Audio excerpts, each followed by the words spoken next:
Yeah, so K9 journey. I don't just think that it's a journey. I could say that it's a career. It's a long way, honestly. It's a long way, but you can make it if you want to. You need to be a dog handler first. You need to do all those courses for dog handlers if you want to be a trainer one day. And for you to become a dog handler, we have two different types of service provided in South Africa. We got the SASETA, everybody knows about it. And we also have the private one for private security, which is actually SIRA. Also, they are offering, those courses for DH 1, 2, 3, 4. Actually, it's dog handlers 1, 2, 3, 4. And you have to do those courses. Once you complete it, experience also is needed because you don't just become a trainer if you're not a dog handler. You need to become a dog handler to become a dog trainer. And I think along the process also, the more you're learning, the more you're gaining experience of working with the dog. This is where you're going to understand how to become a trainer. So it's not one day thing. It could take years and years and years of learning, and I always say that there are a lot of thousands of ways of training a dog. 100%. And like me, I don't know about you, Tracy. Yep. But every day I learn. You never stop learning. I learn. So it's a long process. It's a career. It's like writing a stories that never end. 100%. Yeah. And when I get into the canine industries, it's funny that you don't go out. No matter how much you try, you don't go out. So it's something fun, something that you can also enjoy, but you need more experience to become a trainer. Yeah, more experience. Tracy? No, I definitely agree. For a lot of us, it starts off as a hobby. And you get a dog and you need to go and do a little bit of obedience training with your dog. And it's like a bug that bites. It just doesn't go away.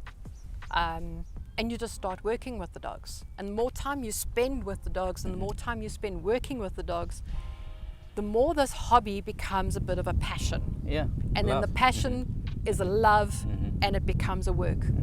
I don't do it full time. I spend all my free time doing the dogs instead and working with dogs instead. But it's definitely, it's a growth.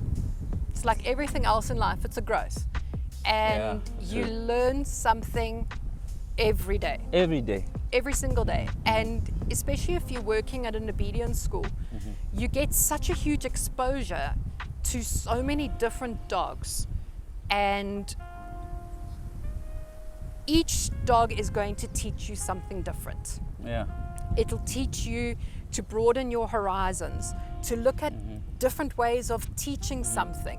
What works for one dog is not going to work for the next dog. Dogs, yeah. It's up to each dog as an individual. As much as each person is an individual, each dog is an individual. Have his own characters. Absolutely. Yeah. So, and then I love that also. I wanted to forget that, Tracy. Sometimes also people, we think that we teach them, but at the end of the day, we're also learning from them. 100%. Because they also have their own characters and behaviors that we need to learn from them. 100%. Yeah. And I think what's very important when you're working with dogs is you can't take it too seriously. Yeah. You cannot be too serious about it. You've got to be lighthearted. You've got to enjoy it. They feel you, you know that. 100%. They do feel you. When you're training, they feel you. And if you are sad, they know that you're sad. Yeah. And if you are happy, they know that you are happy. So if you are training them also, you need to, you need to be happy. It's a lot of fun. Happy. 100%. Yeah. If you're having a bad day, you don't train your dog. Yeah. Because, so you walk away. Yeah, you walk away. You don't train your dog. Rather just take your dog for a walk. Don't train them. Yeah. If you are having a bad day. Yeah. And don't forget to laugh. Yeah. That is a huge thing. Don't forget to laugh. Yeah. The challenges of training. Whew, I've spent many a day crying. Frustration also come in. Frustration. You're not getting result. Absolutely, not getting something right.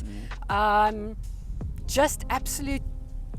It can be really, really frustrating when you're not getting something right and you're trying to work with your dog. Oh, my border collie, I have spent many days crying when I've been working with her just from frustration, or just she's having a bad day and then I end up having a bad day. So then you've got to take a step back, breathe, and then just go and find something fun to do with your dog.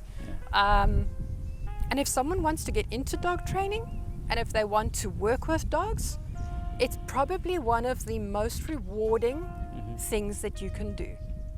It really, really is super rewarding. And I see the growth from one class to the next, from one weekend to the next. You see the changes in your dogs, the dogs you're working with, how they improve, and that from an instructor's perspective is so rewarding. I think I get more excited sometimes from the improvements and the journey that I see the dogs in my classes taking than sometimes the owners do. Looks like we're not going to retire soon. No, I don't think we'll be retiring soon. No. Yeah, we're just going to go forever, the way I see. Yeah, so no, you get it. Also, Tracy, what you said, adding on that. Yeah, as long as you want to do it, you'll do it. Yeah. But it's a long journey. We don't just say that it's one day thing or a few days thing. I see a lot of people, they want to take shortcut. We don't do that. You need to, you need to work hard on that. And as years comes, and you're gonna learn a lot, and you're also gonna learn a lot from other people, different instructors, and remember that one of the reasons why we are training dogs all the time is to get the result. Result. That's what you want. Result to work, result for protection work, result for sniffer work, whatever it is.